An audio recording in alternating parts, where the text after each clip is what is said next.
amis, je reçois Lise Philippe qui va nous parler d'un livre tout à fait extraordinaire qui me plaît évidemment, qui s'appelle L'imposture du social. Et je vais quand même la passer un peu sur le grill parce qu'elle est tellement tendre et naïve et entière dans ses convictions qu'elle mérite d'être un peu chahutée. Lise, dites-nous qui vous êtes tout d'abord. Bonjour Eric, bonjour à toutes et tous. Merci encore une fois de me recevoir. Merci d'avoir lu mon livre. Ça me fait plaisir, ça me touche beaucoup. Alors, qui je suis? Je suis maman de 2 filles, de 11 et 16 ans déjà. Ça, c'est l'événement le plus important de ma vie, évidemment. Je suis conseillère en économie sociale familiale. Je l'explique dans mon livre. Donc, Il ça faut que se vous code. disiez aux gens ce qu'est une conseillère en Ouais. économie sociale et familiale. Une Alors, je dis souvent. CESF. Oui, c'est ça, c'est ESF. Je dis souvent, c'est un compromis entre éducateur spécialisé et assistante sociale, dans le sens où on fait les deux, en fait.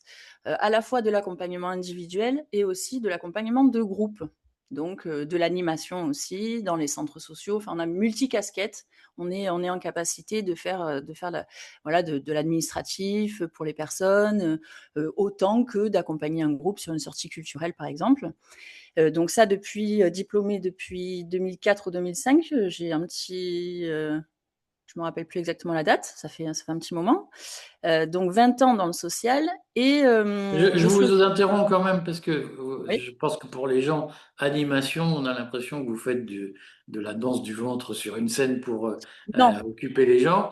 Moi, j'avais retenu que les conseillères en économie sociale et familiale, comme leur nom l'indique, leur premier métier, c'était d'aider les gens pauvres ou voilà, ceux que j'appelle régulièrement les avachis avec une forme de malice qu'on me reproche, pas forcément à juste titre, mais d'aider les gens à faire leur budget mensuel, par exemple. Donc de les prendre autour d'une table et de leur dire, non mais monsieur, madame, si vous dépensez, si vous gérez pas, vous allez vous retrouver surendetté. Est-ce que c'est ça ça la base du métier? ça peut, c'est entre autres, c'est une des compétences qu'on a sur la gestion du budget, l'administratif, les papiers, l'accès aux droits. En fait, ça va dépendre de la structure qui nous embauche et la fiche de poste, en fait, ce qu'on attend de nous, effectivement. Mais quand je parle d'animation, c'est aussi animer des groupes, par exemple, sur des questions de santé, des questions d'équilibre alimentaire, de sommeil, ça peut être, vraiment vaste et c'est, bon, finalement, on a encore un peu la latitude aujourd'hui de choisir, sur quel thème on a envie de travailler avec des partenaires aussi qui soient associatifs, institutionnels, comme la CAF, comme le département, aussi des petites structures associatives. Voilà, ça dépend en fait ce qu'on a envie de faire avec et de travailler selon les besoins du public et selon les missions qu'on a dans les structures. Moi, ma spécificité, déjà, c'est que je n'ai jamais travaillé dans le public. Alors, je ne voulais pas, naïvement, vous l'avez dit que j'étais un peu naïve et très, encore un peu bisounours, effectivement. J'ai encore un peu Idéaliste. d'espérance. Idéaliste, tout à fait. C'est mieux, ouais, c'est mieux le terme. Donc, j'ai jamais travaillé dans le public parce que je ne voulais pas être complètement soumise aux injonctions de l'État et aux politiques gouvernementales. Donc, j'ai toujours travaillé dans des structures privées, mais bien sûr, c'était me fourvoyer que de penser que dans les associations privées aussi, nous n'aurions pas d'intervention de l'État et des politiques mises en place, sociales, etc., puisque ces structures sont entièrement biberonnées, hein, vraiment, perfusées aux aides de l'État, du département, de la CAF, de la région. Donc, en fait, si l'État décide de couper les financements, la structure ferme tout simplement. Donc nous sommes complètement soumis aux politiques mises en place et aux grandes. Vous savez, il y a des années, des fois c'est l'année sur le harcèlement scolaire, sur le harcèlement, pardon, tout court, pas que scolaire. Des fois, les politiques, là, c'est sur le décrochage scolaire. Des grands trucs comme ça à la mode, et ça va être dédié à ça. Toutes les structures sociales, finalement, vont avoir comme point d'orientation ce thème-là, par exemple. Voilà. Oui, parce que en fait, les structures privées qui embauchent qui recrutent des conseillers, des travailleurs sociaux, comme on dit, les CESF sont une des branches du travail social, sont des structures associatives financées par les collectivités, c'est-à-dire soit l'État, soit les collectivités locales ou la sécurité sociale parfois, mais ça dépend de l'argent public. C'est une forme de délégation de services publics. C'est tout à fait ça. Absolument, absolument et c'est pour ça que je voulais écrire ce livre aussi, non pas, que dénoncer pour dénoncer, mais expliquer comment était structuré, tout ça et expliquer aux gens aussi, que, bah, oui, c'est de l'argent public, qui est utilisé au quotidien pour ça, avec des résultats qui sont plus que mitigés et là, je suis très gentille. Alors, expliquez-nous justement ce que vous dites dans votre livre, puisque votre livre, c'est un livre de constat. Alors, il y a une partie programmatique en quelque sorte, mais ce que vous dites surtout, c'est que vous faites un peu une espèce de, je ne vais pas dire de testament, mais vous livrez un bilan d'un chapitre de votre vie dans le social. Vous dites, voilà ce que j'ai vu. Et qu'est-ce que vous avez vu alors? Alors moi, j'explique là, j'ai pris quelques exemples, hein, centre social, mission locale, aide sociale à l'enfance, des structures dans lesquelles j'ai bossé, structures d'accompagnement liées au logement, structure aussi, de l'ASE, hein, l'aide sociale à l'enfance, de quoi j'ai parlé? Du CESAD aussi, avec des personnes, des jeunes porteurs de handicap et bah, ce que j'ai constaté, en fait, qui revient à chaque fois, c'est qu'à la fois, donc ce sont les mêmes systèmes financiers, en tout cas, hein, qui sont mis en place, les mêmes politiques, sociales qui sont mises en place, avec beaucoup d'argent. Contrairement à ce qu'on pourrait, penser et dire, souvent: «Non, non, mais ça va, c'est dérisoire». Beaucoup d'argent mis, injecté dans ces structures pour pallier, en fait, ce que l'État, normalement, devrait prendre en charge et si le social marchait vraiment, on n'aurait plus besoin de ces structures depuis longtemps avec peu de résultats, finalement et aussi cette, maltraitance finalement en institutionnelle qui découle de l'État, comme je disais, qui découle des politiques sociales qui sont souvent hors sol, qui ne sont pas du tout là, en ayant conscience des réels besoins du public et comment il faudrait les accompagner réellement pour que ça fonctionne et en plus, donc l'institution qui devient maltraitante envers nous, salariés, ou voilà, des fois on a des intervenants aussi, des prestataires de services et de fait, nous, bah, nous devenons, à notre insu et c'est pas du tout ce qu'on souhaite, hein, en tant que travailleur social, on peut devenir maltraitant envers les personnes parce que ça ne répond pas aux besoins des politiques, aux besoins des personnes que les politiques mettent en place. Donc par exemple, un centre social, aujourd'hui alors, c'était un peu préservé.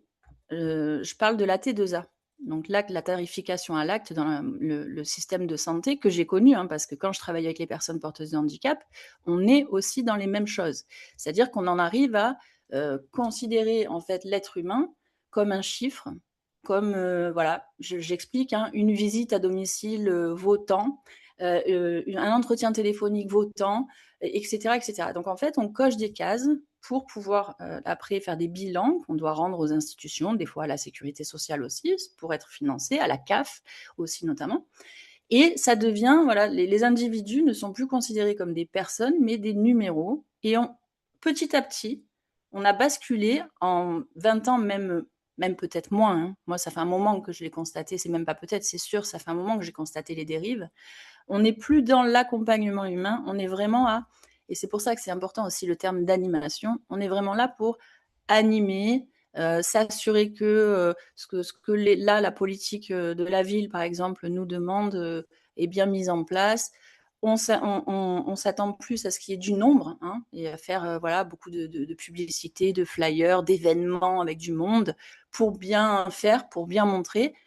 Et pour autant, l'accompagnement vraiment des personnes réelles est compliqué. Quand je bosse avec les personnes toxicomanes, j'explique, est-ce que c'est normal en injectant autant de moyens financiers, en mettant autant de personnel qualifié autour, par exemple, pour accompagner une personne toxicomane, j'explique, donc il y a moi en tant que conseillère en économie sociale familiale, il y a des éducateurs spécialisés, il y a psychiatres spécialisés, donc psychiatres toxicomanes, psychologues, infirmiers, médecins addictos aussi. Toute cette équipe-là, ça coûte de l'argent, ça coûte du fric. Et quand je constate, moi, en arrivant là, j'ai travaillé dans cette structure en 2020, au final, ben, ça fait 20 ans que des personnes sont là à venir prendre leur Subutex ou méthadone tous les jours. Donc il y a bien quelque chose qui ne fonctionne pas. Et Alors, peut-être que qu'est-ce c'est qui une ne volonté. fonctionne pas? Eh ben, peut-être que c'est une volonté, justement, de ne pas rendre les personnes autonomes et de vraiment les guérir. Qu'est-ce qui ne fonctionne pas? C'est que cet accompagnement, aussi rapproché soit-il, finalement, se réduit à des personnes qui, alors pas toutes, heureusement, hein, il y a des personnes qui s'en sortent, mais des personnes qui veulent et qui sont là pour consommer, mais finalement pas pour aller mieux et pour revenir à une vie, je dirais, normale. Vous voyez, les centres sociaux, c'est pareil. ça ne fonctionne pas. Pourquoi? Parce qu'on n'a pas trop intérêt, on a plutôt intérêt à fidéliser, c'est un peu comme dans la médecine, hein. Un patient guéri est un client perdu. Donc on a plutôt intérêt à fidéliser ces personnes-là pour pouvoir, encore une fois, rendre compte de nos chiffres et faire des bilans, super bien, sans pour autant que, les personnes, elles, puissent, être accompagnées au mieux. Qu'est-ce qu'il faudrait faire pour que les gens n'aient plus besoin? Enfin, moi, je vais vous dire, j'ai travaillé d'abord. Moi, j'ai commencé ma vie professionnelle au bureau d'aide sociale de la ville de Paris, D'accord. sur le terrain, et puis j'ai fait le service central. Donc, j'ai vu à peu près quand même. Je me suis toujours dit, ça ne sert à rien, il faut supprimer ces services. Mais à un moment donné, l'objectif est en effet de faire en sorte que les gens se réinsèrent. C'était l'objectif du RMI, le revenu minimum d'insertion, c'est-à-dire il faut aider les gens à s'insérer dans la société.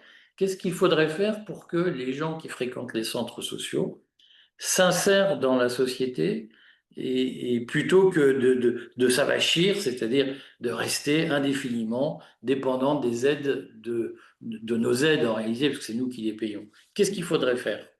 Bah, déjà, il me semble que, d'arrêter ce volet, alors non pas qu'il faut pas, proposer des sorties culturelles et des fêtes et cetera, hein, et des moments, conviviaux pour créer ce fameux lien social.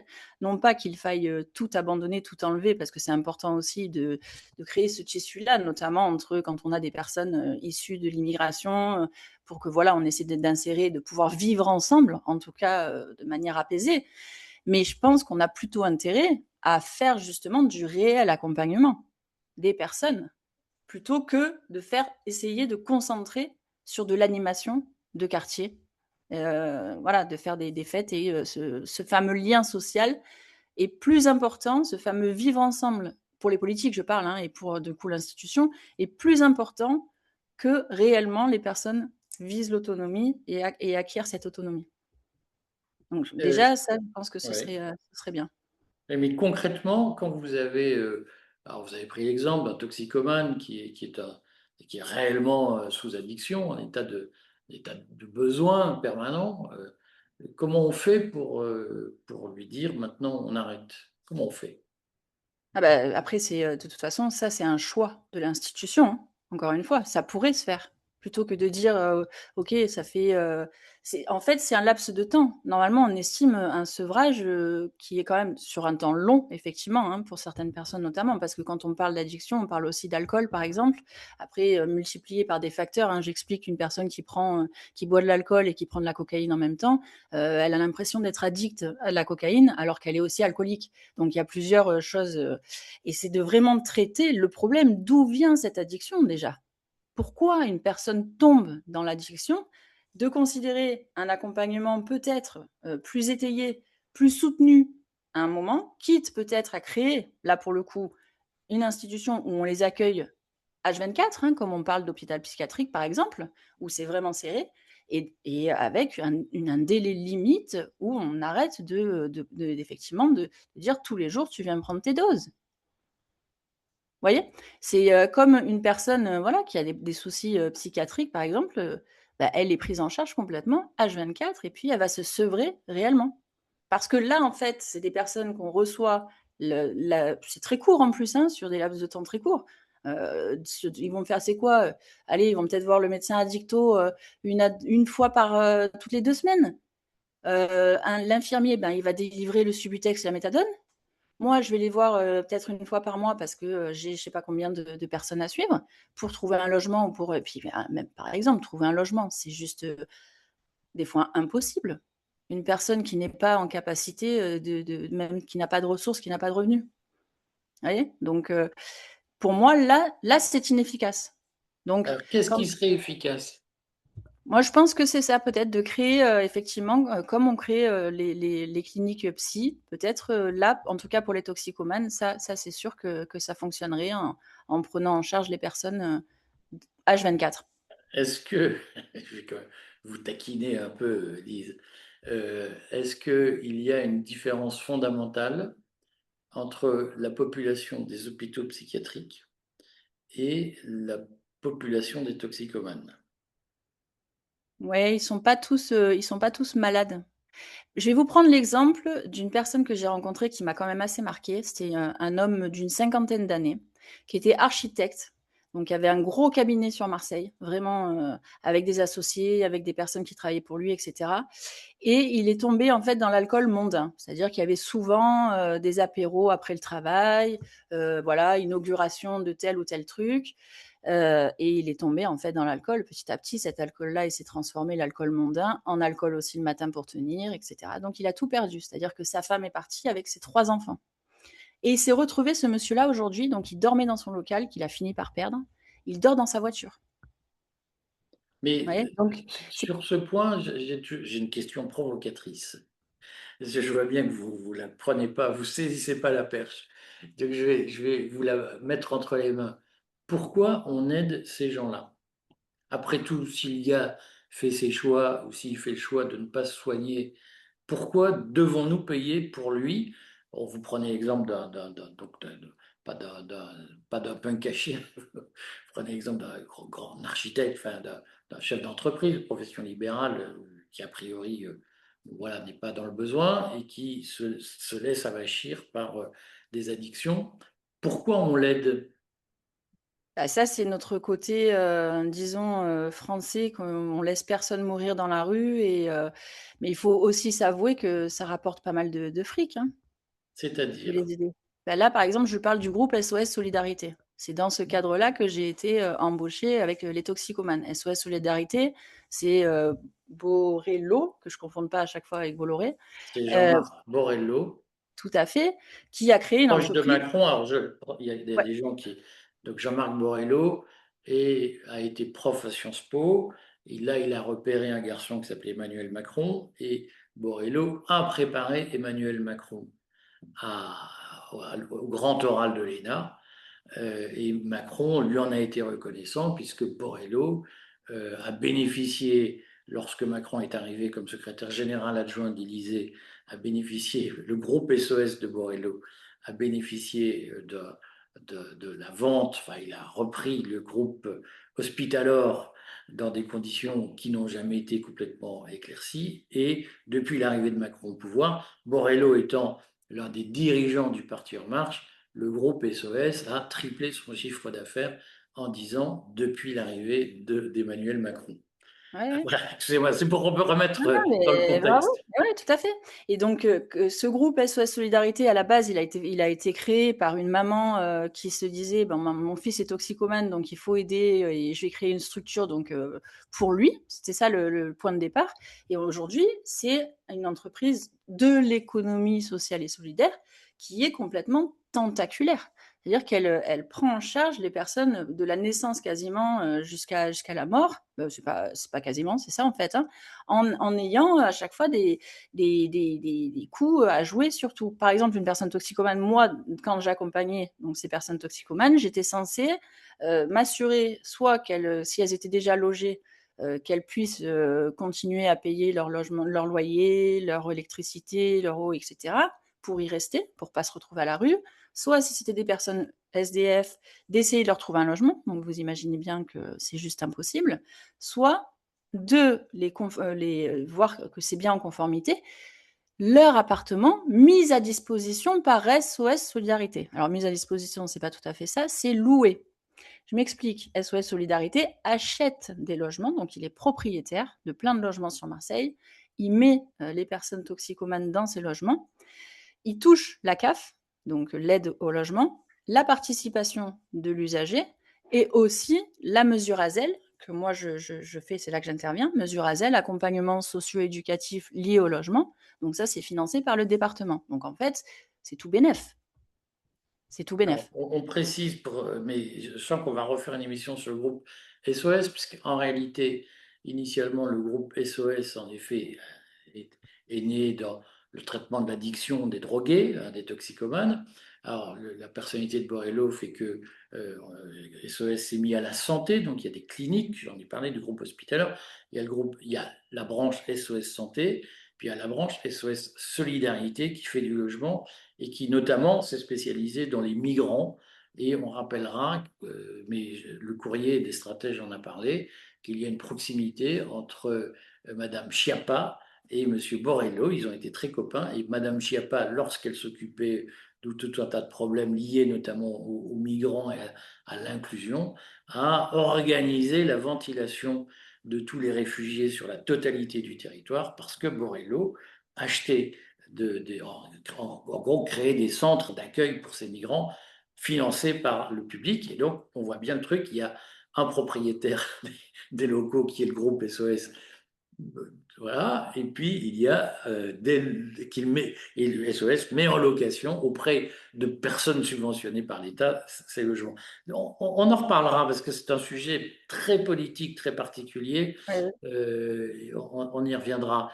Dites-nous quelques mots d'un sujet qui préoccupe régulièrement beaucoup de Français, c'est l'aide sociale à l'enfance et notamment les foyers, ce qu'on appelait quand j'étais petit les foyers ASE, les foyers de la DAS. Euh, Qu'est-ce que vous y avez vu?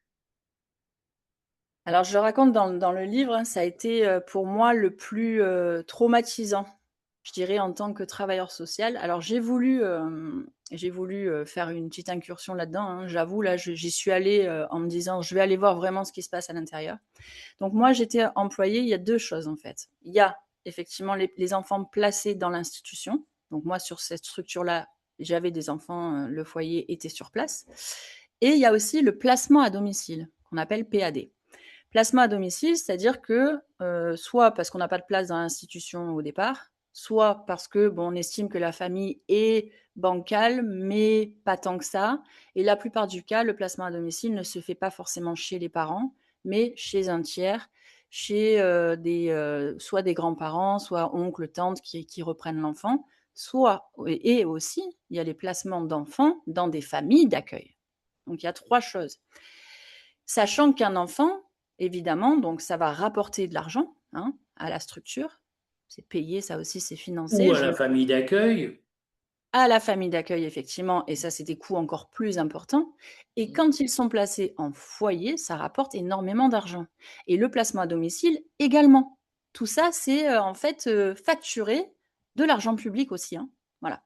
Donc, placement à domicile avec donc une équipe dans tout, hein, une équipe, donc moi, conseillère en économie sociale familiale, qui est là pour veiller à ce que le logement soit en état, que les parents puissent assurer les bons, comment dire, l'alimentation, enfin, toutes les choses primaires, toutes les choses primaires, la bonne éducation des enfants, etc. Des éducateurs spécialisés et des fois des éducateurs pardon, je perds le mot, spécialisé petite enfance, éducateur petit, je trouve plus le. Bon, spécialisé pour les vraiment plus petits, et psychologue aussi. En fait, on intervient quand ils ne sont pas dans le foyer, on intervient chez eux à notre convenance, c'est-à-dire que c'est 2 à 3 rendez-vous par semaine qu'on choisit nous selon nos emplois du temps, et on doit aller les voir et voilà, et on vérifie au quotidien. En fait, on enlève l'autorité parentale, hein, clairement. C'est nous, professionnels, qui prenons le relais, à la fois voilà, sur le logement, ce qu'il faut faire, l'éducation des enfants, vérifier qu'ils ils sont bien suivis par un médecin, vérifier les notes à l'école, qu'ils vont bien à l'école, etc. Donc voilà, ça c'est et ça a été hyper violent. Je mets deux exemples de situations, notamment la petite fille. Ça a été hyper violent parce qu'on se rend compte des fois, souvent, que ces enfants sont enlevés de leur famille. Alors, je ne dis pas qu'effectivement, il faut abuser dans l'autre sens. Et bien sûr qu'il y a des parents maltraitants, bien sûr qu'il y a des parents qui n'ont en tout cas pas les capacités, et là je ne parle pas de financière, hein, je parle psychologique aussi et psychiatrique des fois, d'accompagner et d'élever leurs enfants. Bien entendu, ça existe. Pour autant, des fois, ça se base sur un signalement de l'école ou un questionnement sur l'école, et c'est très très flou. C'est-à-dire qu'on va enlever l'enfant des familles, ou en tout cas on va le placer en PAD sur des écrits ou des suppositions, que ce soit par des fois les signalements, il peut être fait par des voisins. Et je précise aussi que les parents qui se sentent en difficulté, innocemment, des fois, appellent ce service-là pour avoir de l'aide, un petit peu de soutien. Par exemple, une maman isolée avec un adolescent qui n'arrive plus à le gérer, se dit, bah, tiens, l'institution va m'aider. Et là, on tombe dans un cercle infernal et dans lequel, en fait, on est complètement pris en charge par l'institution sans avoir plus aucun mot à dire. Cette petite fille, voilà, c'était des suppositions de l'école. La mère avait déjà alerté, elle, Elle avait l'école, quel âge? 3 ans. Mmh. L'école avait, voilà, elle rentre en maternelle, l'école avait un peu des doutes parce qu'elle parlait pas très, très bien, elle était assez réservée comme petite. La mère, ils disaient qu'elle avait un peu des, parce qu'on a tout le nous, on a tout le déroulé, hein, quand on reçoit l'enquête de justice et cetera, enfin, en tout cas, le jugement, pardon, parce qu'il y a pas réellement d'enquête. On reçoit tous les éléments, hein, de la plainte et cetera. Sachant que la mère avait déjà signalé quand même, elle venait de se séparer du papa, que le papa, elle supposait qu'il avait des agissements, sexuels, sur sa gosse. Bon, donc prise en charge dans le cadre d'un placement à domicile par cette petite avec sa maman, sachant qu'elle voyait encore son père un week-end sur 2 au début. Finalement, ça a dérapé. C'est-à-dire que nous, là, les éducateurs ont commencé à se dire: «Mais la mère, elle a l'air un peu vraiment folle quand même». L'école qui continuait aussi parce qu'elle, la maman, elle arrêtait pas d'aller voir la directrice et la prof, l'institutrice, pardon, en disant: «Mais le papa, il faut vraiment faire quelque chose. Nous aussi, là, il faut que vous fassiez quelque chose, il faut que vous vous éloigniez. Il faut plus que cette petite, ma fille, voie son papa parce qu'il se passe des choses très graves», qu'elle a constatées physiquement, quand elle l'a récupéré, voilà. Et en fait, ça a dérapé. La maman, c'est elle qui a été mise dans la tourmente parce que le placement à domicile était chez elle et en fait, c'était elle qui avait, pas forcément les conditions au bout d'un moment, toute seule à se retrouver financièrement pour, l'accompagner, au mieux selon, ce que les éducateurs voyaient, hein. Tant et si bien que, ça a fini par dire à la maman: «Bah, écoutez, on va placer votre fille dans l'institution, dans le foyer là». Et la maman, en fait, qui pète un câble, j'explique ça, pardon pour le terme, mais logiquement, ce que j'aurais fait moi-même aussi, s'enfuit avec sa fille. Dit: «Mais c'est pas possible, en fait. Comment on peut, moi, m'enlever ma fille, je la traite bien, et cetera, mais c'est avec le père qu'il se passe des choses, complètement dingues». Donc cette petite, elle s'enfuit, enfin, elle est pas en fuite avec sa mère. Ils mettent pas très longtemps à la retrouver, la police. Donc placée de force dans le foyer, la petite, à 3 ans. Alors je vous dis pas dans quel état elle était. Ça, j'en ai pleuré, j'en pleure encore, je suis émue Dans quand j'en quel parle. état? Qui était? La mère ou La la petite, fille? les 2, mais la petite parce que du coup la mère on la voyait plus trop, parce qu'elle avait plus pour l'instant le droit de visite, droit de voir Mmh. sa fille. Donc sa fille, la petite, elle se retrouve dans un foyer où il y a un nombre d'enfants incalculable. Elle ne connaît personne, elle ne connaît pas les éducateurs, enfin. Et on recommence à se dire: «Bon, bah, tiens, le père aussi, il faut qu'il la voie». Alors au début, alors ça a duré 2 fois. Au début, le père, vient, c'était des visites médiatisées, c'est-à-dire qu'il y avait toujours la psychologue ou un éducateur avec le papa et la petite pour voir comment ça se passait, sur une durée d'1 heure. Et la garde est redonnée au père après. Donc il la reprend, il suffit voilà, 1 semaine pour que, effectivement, là, agression, avérée sexuelle chez la petite. Voilà. Donc pour vous dire comment ça repose des fois sur des suppositions, des on n'entend Mais pas. je vais parce que c'est un milieu que je connais malheureusement, le milieu social, le milieu des travailleurs sociaux. Est-ce que quand même sur le fond, ça ne met pas en cause la qualité du travail social et est-ce qu'au fond, on n'a pas accordé un pouvoir démesuré aux travailleurs sociaux dans la protection de l'enfance? Complètement. Alors c'est une institution, j'ai trouvé très maltraitante aussi, hein, parce que c'est très, pyramidal. Il y a la directrice, des cadres avec chef de service, on est en dessous, tout est timé. Nous, on nous impose de faire tant de visites enfin c'est hallucinant, hein. Donc en fait, moi les réunions de service le mardi matin, on avait avec la chef de service plus nous là, toute l'équipe, j'entendais des trucs comme je l'explique dans le livre, hein, d'ailleurs. Je me dis: «Mais tous les soirs presque, je rentrais chez moi, je me disais: "Mais est-ce que je suis pas maltraitante avec mes enfants, si je mange, une pizza, le samedi soir, sur la table basse devant la télé?"» Enfin, vous voyez? C'était des trucs, des critères, en fait, qui étaient mis par la chef de service qui nous étaient imposés à nous. Alors évidemment, hein, ça a suscité, de vives discussions, de vifs débats, je suis pas restée longtemps, hein, dans ce truc-là. Mmh. Mais effectivement, c'est à l'appréciation de la chef de service qui va prendre des fois des choses, voilà, dérisoires comme je viens de parler, là de là. Non, mais on mange pas une pizza à table, assis par terre, sur une petite table, devant la télé, c'est pas possible. Vous voyez, c'est un exemple, mais j'en ai plein d'autres. de trucs qui ne se font pas parce que non, non, c'est pas ça l'éducation. Est-ce que le travail social est une forme de bureaucratisation et d'étatisation de la vie des gens Ouais, de plus en et de plus. la En tout cas, dans protection des ces pauvres? institutions-là, oui. Après, moi, je disais, j'avais la liberté dans les centres sociaux, par exemple, c'est quand même moins évident. Mais dans des institutions comme ça, c'est tout à fait ça, oui. Oui, oui. Il y a enfin, il y a beaucoup de rumeurs. J'en parle peu parce que un certain nombre de médias, notamment indépendants ou alternatifs ou de réinformation, on les appelle comme on veut, ils ne sont pas toujours indépendants d'ailleurs, adorent faire de l'audience sur la pédophilie, la pédobidule, la pédomachin. Mais il y a quand même un vrai sujet qu'on a vu émerger avec les affaires du périscolaire à Paris. Mhm. C'est est-ce que dans les foyers d'aide sociale à l'enfance, donc des foyers de placement, est-ce qu'on livre des proies faciles à des adultes au sens large? Alors moi, je vais vous raconter une anecdote que, en fait, j'allais en colonie, moi. J'adorais aller en colonie et j'y suis allée jusqu'à l'âge de 17 ans, puisqu'après 18 ans majeur, on n'avait plus le droit. Donc là, j'avais des animateurs de colo qui avaient presque mon âge, hein, des fois. Et je me rappelle de ça. Donc quand j'avais 17 ans, ça remonte un peu, j'en ai 42. Je me rappelle d'avoir posé la question, justement cette question-là, à une animatrice qui était plus vieille, elle, hein, et qui m'a dit: «Tu sais, Lise, dans ces trucs-là où il y a des enfants, il y a 10 à peu près, déjà à l'époque, de, effectivement, potentiels, pédophiles ou en tout cas pervers qui sont là pour ça. Et effectivement, ça paraît logique quand on concentre des enfants dans un lieu et cetera.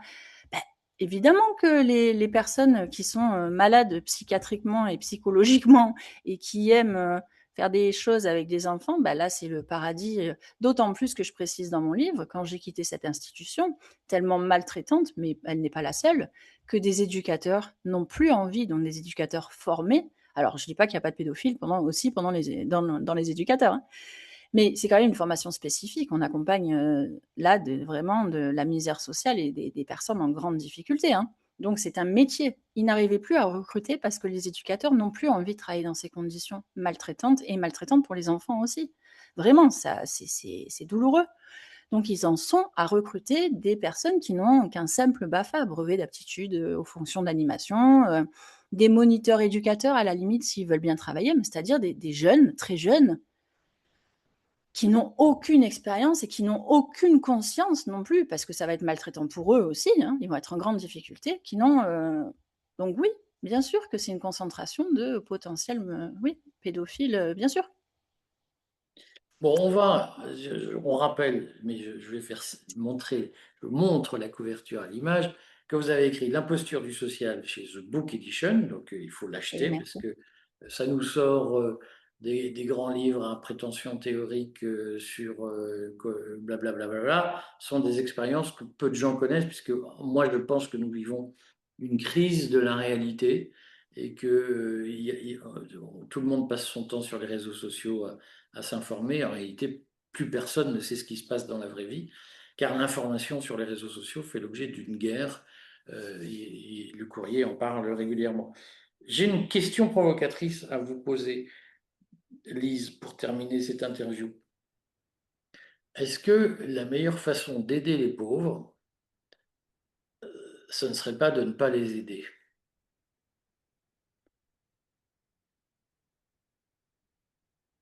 C'est une, c'est une bonne question. D'aider les pauvres, en fait, ça dépend sur quoi, parce que c'est tellement des volets. Je dis souvent, quand il y a une problématique, quelqu'un, une personne qui n'arrive pas à payer son loyer. Pourquoi? Souvent, il y a autre chose derrière. Il y a beaucoup de violences, d'histoires de vie aussi, des fois, hein, de cadres aussi dans ces familles-là ou ces personnes-là ont été éduquées, élevées dans le milieu dans lequel elles ont grandi, avec des parents plus ou moins bienveillants, plus ou moins bien traitants. Aider les pauvres ou pas? C'est-à-dire financièrement ou Ben, que parce que si pourquoi? Je vais reprendre mes gimmicks, mais moi qui viens d'un milieu de pauvres, puisque mon père était maçon, il est mort, j'avais 2 ans et demi, ma mère était femme de ménage quand elle travaillait, c'était pas souvent. Euh, je, je- Moi, je m'en suis sorti puisque j'ai décidé de faire mes devoirs quand j'étais ado, enfin quand j'étais petit, j'ai fait mes devoirs. Et je disais à mes cousins qui venaient des mêmes milieux que moi, mais faites votre devoir. Ils me disaient, mais non. Ils allaient jouer au foot ou ils allaient draguer les filles au lieu de faire leurs devoirs. Euh, Est-ce qu'au fond, si on dit à ces gens-là, fais pas tes devoirs, de toute façon, on t'aidera. J'ai écrit un très bon livre, que je signale d'ailleurs, qui s'appelle Ne t'aide pas et l'État t'aidera. Voilà. Ah oui. Et au fond, moi je vois bien, c'est que quand on met des filets de sécurité, bah, le gamin de 12 ans, il se dit, après, qu'est-ce qui va se passer? Ben, je vais pas à l'école, puis j'aurai une aide, j'aurai un machin, j'aurai un truc, j'aurai une retraite, j'aurai l'assurance maladie. Et au fond, on fabrique, on avachit, on fabrique des gens dépendants. Est-ce que c'est les aider que de leur proposer une assurance maladie et aux besoins gratuite si, est-ce que c'est les aider de leur proposer un minimum vieillesse, etc. Est-ce que le mieux, c'est pas de leur dire, ben, si tu bosses pas, tu n'auras rien? Mmh. Ouais, ouais, non, c'est intéressant comme question. Là, moi, effectivement, hein, ces institutions, tout ce qui est mis en place, je l'explique aussi, c'est des pansements sur des jambes de bois et c'est surtout qu'on prend en charge après coup. Mais c'est une réelle question, effectivement, de est-ce qu'il faut les aider ou pas, ou les pousser. Là, oui, j'entends parfaitement et je suis d'accord, hein. On crée effectivement l'assistanat, de toute façon, hein, mettant des filets de sécurité et par exemple un enfant qui vit là aujourd'hui et qui voit ses parents pas travailler et avoir quand même le RSA, avoir les, les trajets en bus gratuits, enfin tout gratuit quasiment, avec la CMU, etc. Ben, pourquoi? Moi, je me rappelle d'une petite, mais ça, c'est vieux, ça aussi. Une petite qui avait 8 ans quand je l'ai connue, je m'occupais de sa maman particulièrement parce que bon, elle avait des difficultés, elle avait fait un AVC, enfin bon voilà. Et elle m'avait dit, bah, moi plus tard, je veux être comme maman. Je lui ai dit, bah, pourquoi Morgane, tu veux être comme maman Elle me dit, bah, parce que maman, elle est tranquille à la maison, tout le monde lui fait son ménage, on lui fait ses courses et tout, c'est cool quoi. Donc, effectivement, la petite, bon, elle avait 8 ans, hein, donc, mais quand même, ça pose question sur ces générations-là, oui, finalement, si tout est si facile, même si c'est pas des grosses sommes hein, en plus, hein, parce qu'avec un RSA, c'est difficile de vivre. Hein. Mais bon, le loyer est moindre aussi, donc c'est une vraie question de fond, effectivement. Et peut-être que s'il n'y avait pas de social, ben vraiment, enfin, du social, hein, comme je dis, a priori, hein, C'est de euh, l'achat de joie. En réalité, c'est de l'achat de tranquillité sociale. c'est exactement ça. Moi, Pour que enfin, les puissants continuent à être puissants sans être embêtés, ils donnent de l'argent aux petites eh oui, gens. mais c'est ça, c'est un centre social, j'ai toujours dit, c'est pour acheter la paix sociale. Les aides sociales, c'est l'opium du peuple. Et un peuple qui est biberonné comme ça et qui a des aides ne va pas se rebeller, ne va pas se poser de questions contre le système. Ça va. Pourquoi je vais m'en faire je m'en sors bien, On va en reparler. J'adorerais que vous me refassiez de toute façon une émission sur le groupe SOS, qui est volontiers. un sujet qui passe sous les radars, qui intéresse peu les gens. Et je trouve ça dommage parce que très souvent, les gens alors, qui regardent nos chaînes détestent Macron, considèrent que Macron, c'est l'incarnation du mal. Alors moi, je ne sais pas ce que c'est que le mal, mais et qu'il faut défendre les pauvres, faire du social, voilà, la cohésion, le machin. Hein. Et puis, ils n'ont pas compris qu'en fait, comme vous disiez, Macron, il a des potes, il est entouré de gens qui se font beaucoup d'argent avec cette idée qu'il faut aider les pauvres. Voilà. Et Ouais, puis que ouais. c'est abat les puissants. Et en réalité, les gens imaginent que lutter contre Macron, c'est lutter contre une espèce de sécession des riches. Ce qu'ils n'ont pas compris, c'est que les riches, les puissants au sens large, en réalité, ont colonisé le social. Et que tout le Absolument. discours sur vive la sociale, c'est en fait un discours qui enrichit les puissants. Ah oui, mais absolument et je parlais, bah, beaucoup depuis que j'ai sorti mon livre, là, c'est récent, hein, avec des personnes, j'échangeais là-dessus et je disais: C'est bien de s'intéresser à la géopolitique, effectivement, aux puissants qui nous mènent la vie dure et cetera. Il faut aussi. Je pense qu'on oublie de parler de réels problèmes de alors on n'a pas beaucoup parlé quand même, du système, de santé en France depuis le covid.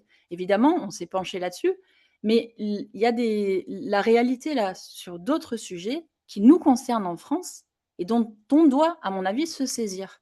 Le social en fait partie grandement. et effectivement de comprendre que tout ça n'est qu'un jeu et que le social est au service effectivement de puissants et comme vous dites très bien, les riches, les puissants ont colonisé le dit social. Tout à fait. Bon, on en reparlera parce que Merci vous Eric êtes en tout une cas. très bonne cliente, pour, les chaînes. En lien de cette vidéo YouTube, vous retrouverez le lien où vous pouvez acheter le livre de Lise Philippe. Mais si vous en êtes d'accord, Lise, je vous réinviterai prochainement. Avec plaisir. Merci infiniment. Merci Eric. Avec Bon, eh grand bien, plaisir. écoutez, c'était passionnant. Merci beaucoup. Merci à vous.